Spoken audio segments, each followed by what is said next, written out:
بسم اللہ الرحمن الرحیم۔ السلام علیکم۔ ایک صحابی رسول اللہ صلی اللہ علیہ وآلہ وسلم حضرت سعد رضی اللہ تعالیٰ عنہ آپ صلی اللہ علیہ وآلہ وسلم کے پاس تشریف لائے اور عرض کیا، یا رسول اللہ صلی اللہ علیہ وآلہ وسلم، میرا کالا رنگ مجھے جنت میں جانے سے روک سکتا ہے؟ آپ صلی اللہ علیہ وآلہ وسلم نے فرمایا کہ کیوں، کیا بات ہے؟ اگر تو ایمان والا ہے تو تجھے جنت میں جانے سے کون روک سکتا ہے؟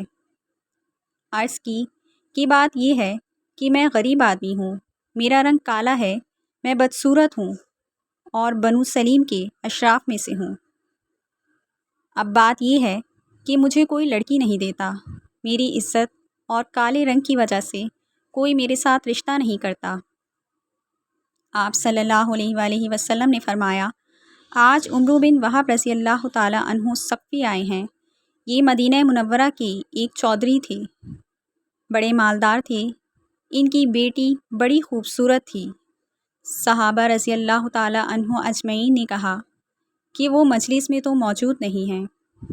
آپ صلی اللہ علیہ وآلہ وسلم نے فرمایا، جاؤ عمرو بن وہب رضی اللہ تعالیٰ عنہ سے کہو کہ اپنی لڑکی تیرے نکاح میں دے دیں۔ حضرت سعد رضی اللہ تعالیٰ عنہ جا کے دروازے پر پہنچے، دروازے پر دستک دی۔ حضرت عمرو بن وہب رضی اللہ تعالیٰ عنہ باہر نکلے۔ پوچھا، بھائی کیا بات ہے؟ کہا، میں رسول اللہ صلی اللہ علیہ وآلہ وسلم کا بھیجا ہوا ہوں اور آپ صلی اللہ علیہ وآلہ وسلم کا قاصد ہوں۔ آپ کے پاس آپ کی بیٹی کی شادی کا اپنے لیے پیغام لایا ہوں۔ بظاہر انہیں یقین نہیں آیا، اس لیے کہا کہ بھاگ جا، کہاں کی بات کرتا ہے؟ وہ تو بیچارے غریب تھے، پہلے ہی غم کھائے ہوئے تھے، وہ تو ڈر کے وہاں سے پیچھے ہٹے۔ ادھر عمرو رضی اللہ تعالیٰ عنہ کی بیٹی حسن و جمال میں مشہور، بیٹی کے کان میں آواز پڑی۔ بیٹی نے پیچھے سے آواز دی، اے ابا جان، سوچ تو لیا کرو، کیا کہہ رہے ہو؟ تم نبی صلی اللہ علیہ وآلہ وسلم کی بات کو ٹھکرا رہے ہو، ہلاک ہو جاؤ گے۔ میں نے نبی کے حکم کے سامنے تیار ہوں، میں کالے گورے کو نہیں دیکھ رہی، میں نبی صلی اللہ علیہ وآلہ وسلم کے حکم کو دیکھ رہی ہوں۔ جاؤ، میں تیار ہوں اور کہہ دو کہ میں شادی کروں گی۔ حضرت عمرو بن وہب رضی اللہ تعالیٰ عنہ بھاگے بھاگے پیچھے گئے۔ آپ صلی اللہ علیہ وآلہ وسلم مسجد میں تشریف فرما تھے۔ جب دیکھا کہ عمرو آئے ہیں، فرمایا، تو نے ہی اللہ کے رسول صلی اللہ علیہ وآلہ وسلم کی بات کو ٹھکرایا۔ عمرو رضی اللہ تعالیٰ عنہ نے عرض کیا، میرے ماں باپ آپ پر قربان یا رسول اللہ صلی اللہ علیہ وآلہ وسلم، خطا ہوئی، معاف فرمائیں، حکم کیجئے، کیا حکم ہے؟ فرمایا، اس سے اپنی بیٹی کی شادی کرا دو۔ عمرو رضی اللہ تعالیٰ عنہ نے عرض کیا، آپ نکاح پڑھائیں۔ آپ صلی اللہ علیہ وآلہ وسلم نے نکاح پڑھا، 400 درہم مہر مقرر کیا۔ آپ صلی اللہ علیہ وآلہ وسلم نے فرمایا کہ جاؤ سعد رضی اللہ تعالیٰ عنہ لڑکی کو لے کر آؤ۔ کوئی بارات وغیرہ تو ہوتی نہیں تھی۔ فرمایا، سعد رضی اللہ تعالیٰ عنہ جاؤ بیوی کو لے کر آؤ۔ عرض کیا، یا رسول اللہ صلی اللہ علیہ وآلہ وسلم، میرے پاس تو 1 درہم بھی نہیں ہے، میں 400 کہاں سے لاؤں اور اس کو لے کر آؤں؟ آپ صلی اللہ علیہ وآلہ وسلم نے فرمایا، چلو گھبرانے کی بات نہیں، جاؤ علی رضی اللہ تعالیٰ عنہ کے پاس جاؤ، عثمان اور عبد الرحمن کے پاس، ان سے کہو کہ تمہیں 200 درہم دے دیں، تیرے پاس 600 ہو جائیں گے، 400 مہر ادا کر دینا اور 200 میں کوئی کپڑے وغیرہ ہی خرید لینا، نہ گھر نہ در، کچھ گھر کا گزارا ہی ہو جائے گا۔ عرض کیا، بہت اچھا۔ حضرت عثمان، حضرت علی، حضرت عبد الرحمن رضی اللہ تعالیٰ عنہ کے پاس گئے، انہوں نے خوش ہو کر 200 سے زائد دیا۔ اب حضرت سعد رضی اللہ تعالیٰ عنہ بڑے خوش، کیوں بھائی، ایک نوجوان جو بڑی خوبصورت لڑکی سے شادی کرنے والا ہو، اس کے جذبات کو کوئی سمجھ سکتا ہے سوائے اس کے جس پر خود گزر رہی ہو۔ کیا جذبہ ہوگا حضرت سعد رضی اللہ تعالیٰ عنہ کا۔ کہنے لگے لڑکی کو لینے بعد میں جاؤں گا، پہلے تو کچھ سودا بازار سے خرید لوں۔ 400 تو مہر گیا، باقی کا کیا کروں؟ کچھ کا کپڑا اور کچھ کا کھانے پینے کا سامان خرید لوں گا تاکہ میرا کچھ کام چل سکے، گھر کی مشکل بن سکے۔ جب بازار میں داخل ہوئے تو ایک آواز کان میں پڑی، اے اللہ کے دوستو، اللہ کے راستے میں نکلو۔ بس یہ سننا تھا، حضرت سعد رضی اللہ تعالیٰ عنہ کے قدم زمین پر جم گئے۔ سارے جذبات، سارے احساسات کو ایک بول نے نکال کے اللہ اور اللہ کے رسول صلی اللہ علیہ وآلہ وسلم کی محبت کو دل میں ڈال دیا۔ کوئی ہے ایسا ایمان والا کہ جو اتنے بڑے جذبات کو اللہ اور اس کے رسول صلی اللہ علیہ وآلہ وسلم کی بات پر قربان کرے؟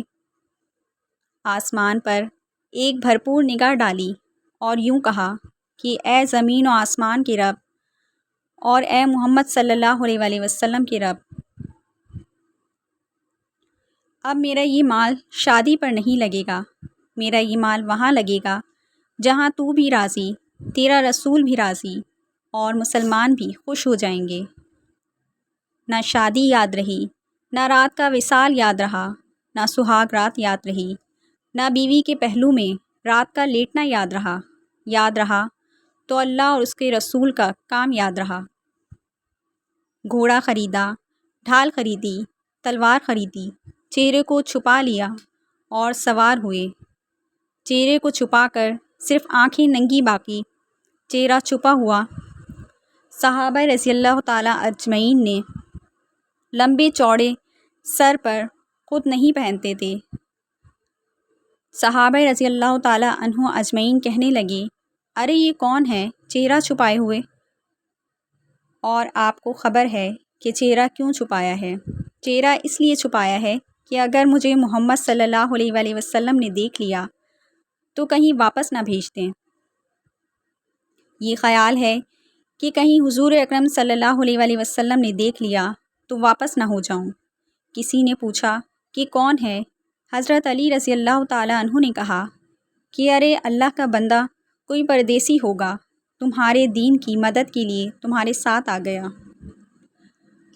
اب جو ہوئی ٹکر اور اس میدان میں اترے اور لڑتے لڑتے حضرت سعد رضی اللہ تعالیٰ عنہ کے گھوڑے کو جو تیر لگا اور گھوڑا الٹ کے گر کر مرا، حضرت سعد رضی اللہ تعالیٰ عنہ بھی ساتھ گرے اور جلدی سے اٹھے اور جلدی اپنے بازو اوپر چڑھائے۔ حضور اکرم صلی اللہ علیہ وآلہ وسلم نے بازوؤں کو دیکھا، ان کے کالے کالے بازو جب باہر نکلے، آپ صلی اللہ علیہ وآلہ وسلم نے دیکھا اور فرمایا کہ تو مجھے سعد رضی اللہ تعالیٰ عنہ نظر آتا ہے۔ عرض کیا، میرے ماں باپ آپ پر قربان ہو جائیں، اے اللہ کے رسول صلی اللہ علیہ وآلہ وسلم، میں سعد رضی اللہ تعالیٰ عنہ ہوں۔ آپ صلی اللہ علیہ وآلہ وسلم نے فرمایا، لے تو جنتی ہو گیا، تو خوش وقت ہو گیا۔ بس یہ سننا تھا کہ چھلانگ لگائی۔ مجمع میں یہاں تک آواز آئی، یا رسول اللہ صلی اللہ علیہ وآلہ وسلم، سعد رضی اللہ تعالیٰ عنہ شہید ہو گئے۔ حضور اکرم صلی اللہ علیہ وآلہ وسلم دوڑ کے گئے اور حضرت سعد رضی اللہ تعالیٰ عنہ کے سر کو اپنی گود میں رکھا اور آنسوؤں کی لڑیاں سعد رضی اللہ تعالیٰ عنہ کے خون کو پوچھ رہی ہیں۔ حضور اکرم صلی اللہ علیہ وآلہ وسلم کے آنسو سعد رضی اللہ تعالیٰ عنہ کے چہرے پر گر رہے ہیں۔ آپ صلی اللہ علیہ وآلہ وسلم فرما رہے ہیں کہ اے سعد رضی اللہ تعالیٰ عنہ، تیری خوشبو اللہ اور اللہ کے رسول اللہ کو بہت پیاری ہو چکی ہے۔ اے سعد رضی اللہ تعالیٰ عنہ، تو اللہ اور اس کے رسول صلی اللہ علیہ وآلہ وسلم کو بے انتہا پیارا ہو چکا ہے۔ رو رہے ہیں۔ روتے روتے آپ صلی اللہ علیہ وآلہ وسلم نے منہ پھیرا اور فرمایا، رب کعبہ کی قسم، سعد ہوش پر پہنچ گیا۔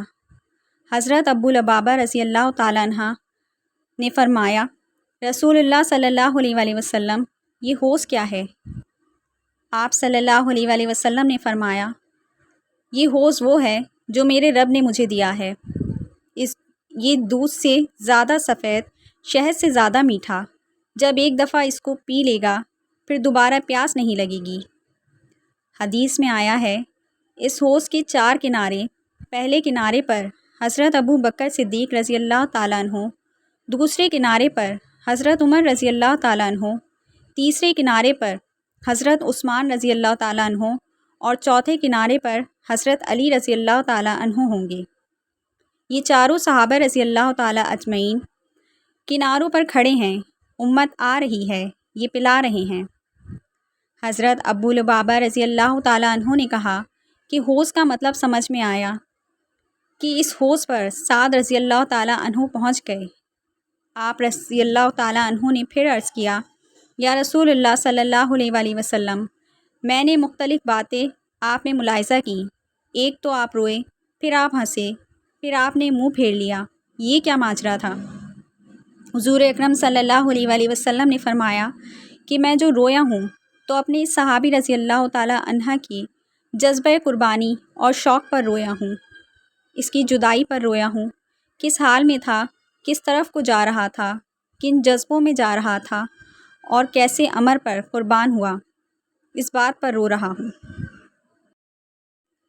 اور میں ہنسا اس بات پر جب میں نے جنت میں اس کو دیکھا اور اللہ کی بارگاہ میں اس کے درجے کو دیکھا تو میں ہنس پڑا، اور جو میں نے منہ کو پھیر لیا اس لیے منہ کو پھیرا کہ میں نے دیکھا کہ جنت کی حوریں اس کی بیویاں دوڑتی ہوئی آ رہی ہیں اور تیز دوڑ کے آ رہی ہیں کہ ان کی پنڈلیوں سے کپڑا ہٹ گیا اور ان کے پاؤں میں پازیب چھن چھن کرتی مجھے نظر آ رہی تھی، تو میں نے شرم سے منہ پھیرا اور فرمایا کہ جاؤ ان کی بیوی سے کہہ دو کہ اللہ نے سعد رضی اللہ تعالیٰ عنہ کو تیرے سے زیادہ خوبصورت بیویاں عطا فرما دی ہیں۔ حقیقت میں یہ واقعہ حضرت سعد رضی اللہ تعالیٰ عنہ کی اللہ سے شدت محبت پر دلالت کرتا ہے کہ آپ رضی اللہ تعالیٰ عنہ اللہ کی محبت میں، حسن میں بے مثال اور مالداری میں لاجواب بیوی کو بھی اللہ کی محبت میں ترجیح نہ دی، حتیٰ کہ نوجوانی کی اٹھتی ہوئی خواہش کو بھی سینے میں دفن کر کے حکم الہی کو مقدم رکھا۔ اللہ تعالیٰ ہم سب کو ایسی ہی جذبہ محبت عطا فرمائے، آمین۔